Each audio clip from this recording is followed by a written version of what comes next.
Welcome to Miss Kali Vlog. Samahan niyo po akong pakinggan ang istoryang ibabahagi ko sa inyo. Isang magandang araw ang bati ko sa inyo. Ako si Mina. Sana huwag niyo akong husgahan sa karanasang ibabahagi ko sa inyo. Half Pinay, half Irish ang lahi ko. Hindi ko na nakilala pa ang tatay ko. Maging ang nanay ko na 5 taon pa lang ako nang mamatay. Kaya sa kamag-anak ako lumaki. Pero palagi akong pinapalayas. Kaya palipat-lipat ako ng kamag-anak. Nakikisiksik at nagpapaampon. Nang sumapit ako sa edad 15, ay umalis na ako sa kanila at nagtrabaho bilang waitress sa isang resto bar. Sa edad kong yun, ay may nadiskubre ako sa sarili ko. Biglang hinanap ng katawang lupa ko ang haplos at lambing ng isang lalaki. Lalo na sa kama. Hanggang sa makilala ko ang may-ari ng restaurant na pinapasukan ko. Si Diego. Matanda ito sa akin ng 20 years. Noong magkaroon ng Christmas party sa restaurant, ay may nangyari agad sa amin. At simula, nang maisuko ko ang sarili ko sa kanya, ay parang hinahanap-hanap ko na siya sa kama. Parang hindi kumpleto ang gabi ko kung wala siya. Hanggang sa nagpasya kaming magsama. Galante si Diego sa akin. Dahil mayaman at nabibili ko ang gusto ko. Binibigay niya lahat ng naisin ko, pero kapalit din nun ay ang gabi-gabing kaligayahang binibigay ko rin sa kanya. Nagustuhan mo ba ang gabing to, babe?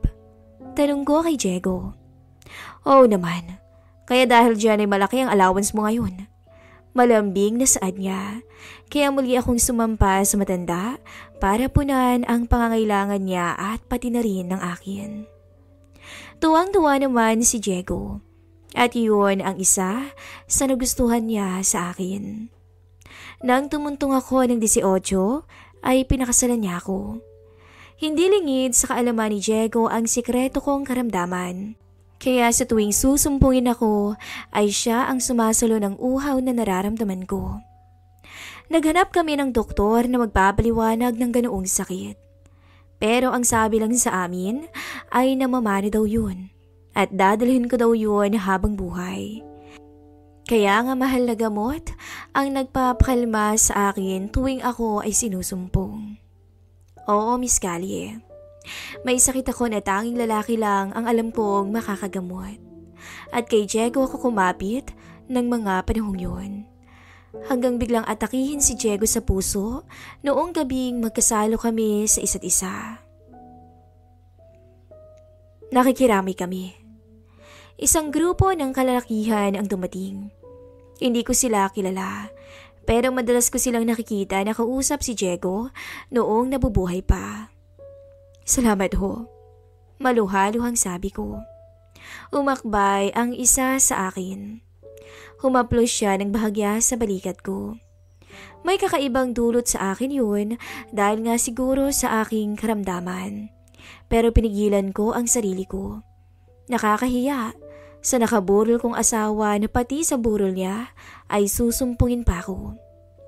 Hanggang isang araw, nalaman kong hindi na pala kami ang may-ari ng bahay.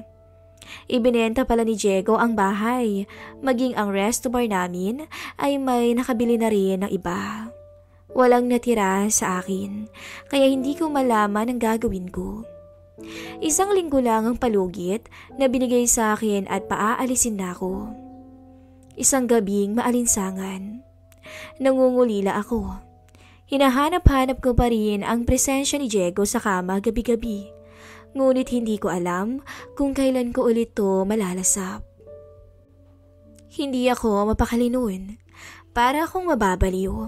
Alam kong sinusumpong ako. Ngunit paano matutugunan ang pangangailangan kong yun kung wala na ang mister ko? Pumunta ako sa swimming pool sa labas ng bahay. Nilubog ko ang sarili ko doon upang maibsan ang nararamdaman kong uhaw. Pero nagkamali ako. Mas lalo ko lamang palang pinalala ang sitwasyon ko. Ang ginawa ko Humiga ako sa gilid ng pool at sa kabilugan ng buwan, tinugunan ko ang pangangailangan ko bilang babae. Napapapikit na lang ako ng oras na yun. Kailangan mo ba ng tulong? Napabalikwas ako ng bangon nang makita ko yung lalaki sa burol ng asawa ko. Ngunit hindi siya nag-iisa. 4 sila at lahat sila ay nakatingin ng makahulugan sa akin. Paano kayo nakapasok dito? Nagulat kong tanong.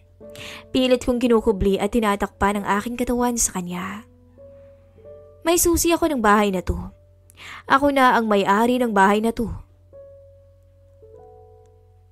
Pero, wala pa po kasi akong malilipatan. Nagmamakaawa ko pang sabi. Papayag akong tumira ka ng libre dito. Kung hindi itinuloy ng lalaki ang sasabihin. Nagulat na lamang ako nang lapitan niya ako. Halos magdikit kaming dalawa. Nailang ako. Pero inaamin kong parang iba na naman ang dating sa akin noon. Parang gusto kong bumigay sa oras na yun. Ano? Papayag ka ba? Untag ng lalaki sa akin nang ngiti-ngiti. Natuwa yata sa reaksyon ko nang lapitan niya ako. Isama mo na rin kami dyan. Ibibigay namin sa iyo ang mga bagay na kayang ibigay ng asawa mo ng mas higit pa. Sabi naman ng isa. Lahat sila gwapo at may magandang pangangatawan. Kahit medyo kaedad lang sila ng mister ko. Kakayanin mo kaya kami? Nagpipigil na sabi noong pinakamatangkad. Oh, sa tingin ko, namimiss ko na rin eh. Hindi ko maintindihan ang sarili ko, Miss Callie, kung bakit ganoon ang naging sagot ko sa kanila.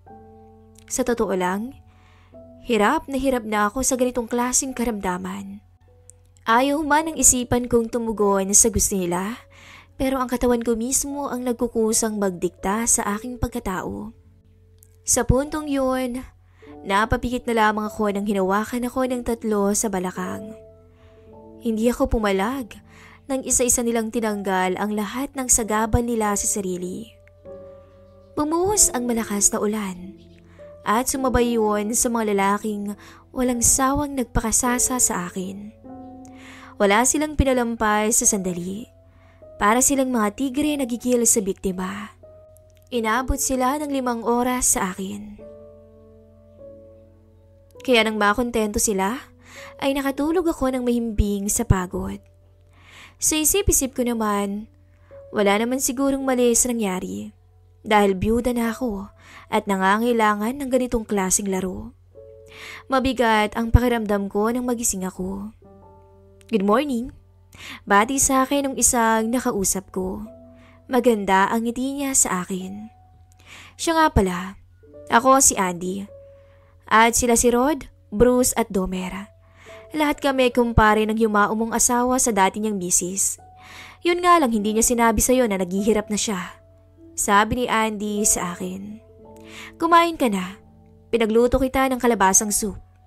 Saad naman ni Domer na matiim na nakatingin sa akin. Dinala niya sa higaan ko ang tray ng pagkain habang nakasulyap ng makahulugan sa akin. May kanya-kanya kaming trabaho. Pero dito kami uuwi sa gabi, so be ready.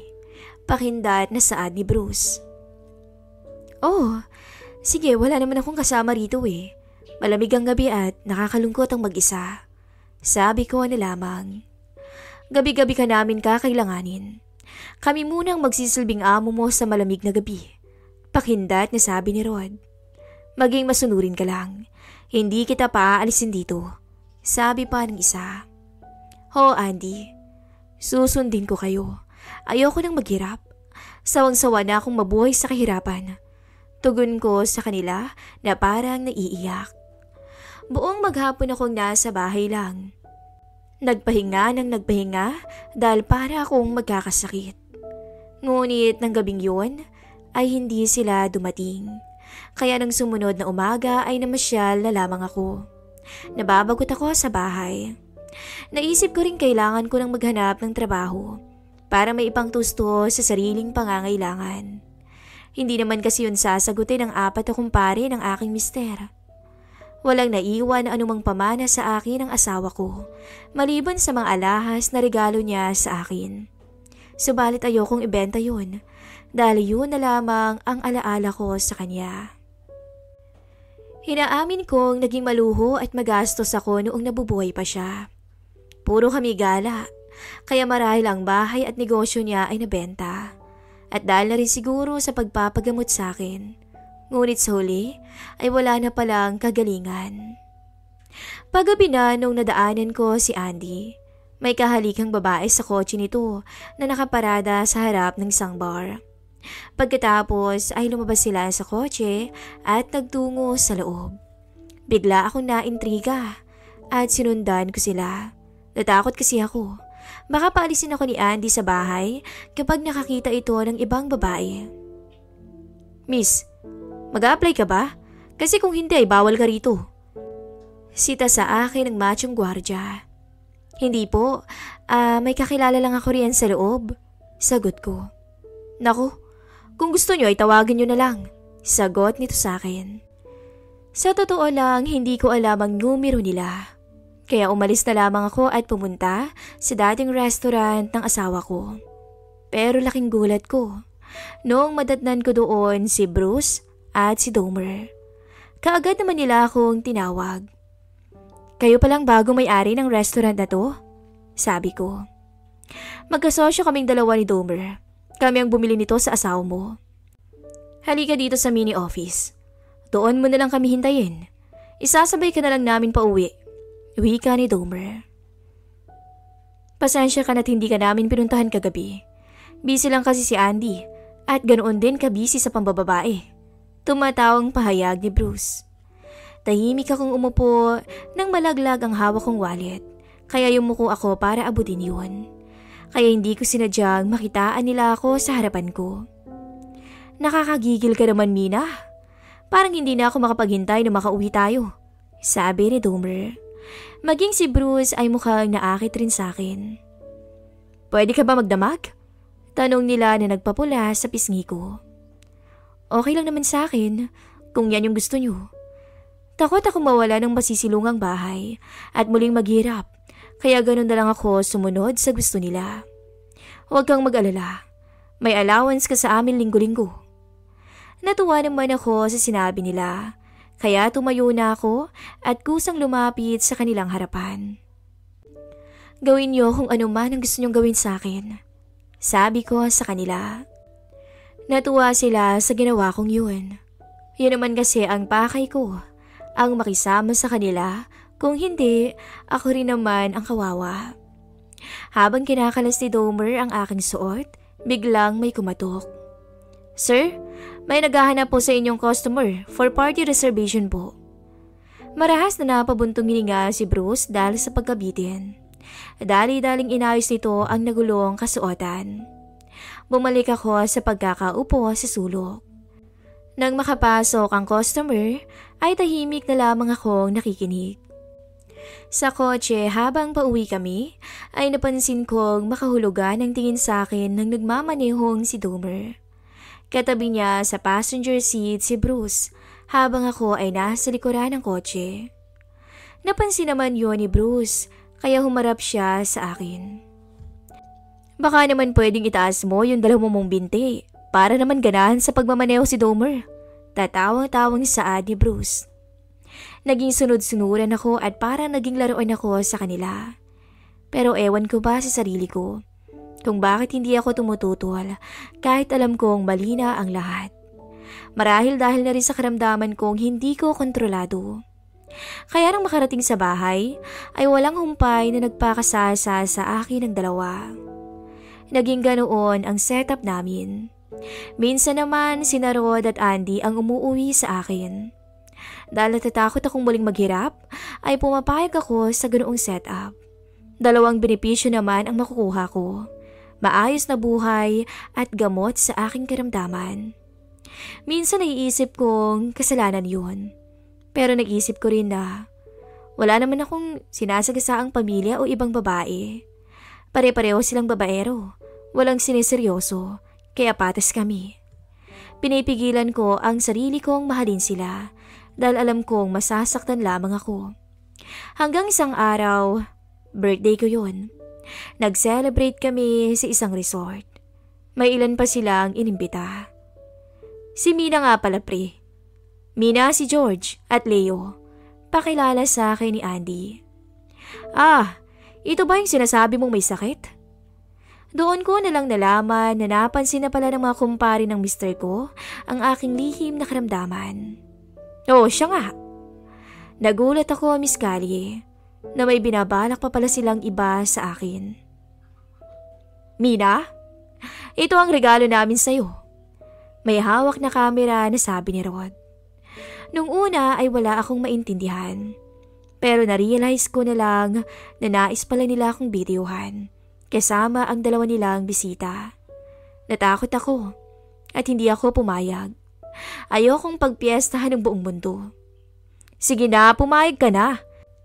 Ang arte mo naman. Ngayon lang yan, sigaw ni Andy. Sige na Mina, kikita ka naman ng malaki. Di ba ayaw mo nang maghirap? Panguudyok pa ni Bruce. Yan ang mga katagang narinig ko sa mga kumpare ng aking yumaong mister. Sa unang pagkakataon, nakaramdam ako ng galit. Mabilis akong tumakbo at umalis ako sa resort. Iniwan ko sila. Pagdating sa bahay ay nag-empake ako agad. Aalis ako at bahala na kung saan ako makarating. Nakaramdam ako bigla ng pagsisisi na sana ay noon ko pa yon ginawa. Umalis ako at pansamantalang nakatira ako sa isang kaibigan. Hanggang sa nakilala ko si Anthony, isang simpleng public school teacher. Naligaw siya sa akin at niyaya akong magpakasal lang sagutin ko siya. Pakiramdam ko, naitama ko ang kamalian ko noon. Hindi ko inilihim kay Anthony ang sakit ko at buong puso naman niya yung tinanggap. Ngunit ang mga nangyari sa akin noon ay inilihim ko at mananatiling lihim hanggat nabubuhay ako. Hanggang dito na lang po ang aking istorya at salamat sa pakikinig.